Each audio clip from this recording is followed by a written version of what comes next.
Safari ya usiku wa ajabu. Juma alikuwa akiendesha gari kwenye barabara ya vumbi usiku wa manane. Ukungu mzito ulikuwa umetanda kila mahali, na mwezi ulifichwa na mawingu meusi. Alipokuwa akiendelea na safari, ghafla aliona mtu amesimama katikati ya barabara. Juma alikanyaga breki kwa nguvu, lakini aliposhuka kuangalia, hakukuwa na mtu yeyote. Aliporudi garini, aligundua kitu cha kutisha.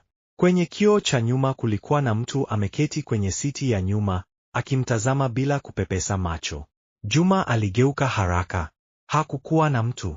Mikono yake ilianza kutetemeka. Ghafla redio ya gari ilijiwasha yenyewe na sauti ya ajabu ikasikika. Usigeuke nyuma. Moyo wake ulianza kudunda kwa nguvu, lakini kabla hajatii onyo hilo, aligeuka tena. Safari hii alimuona wazi.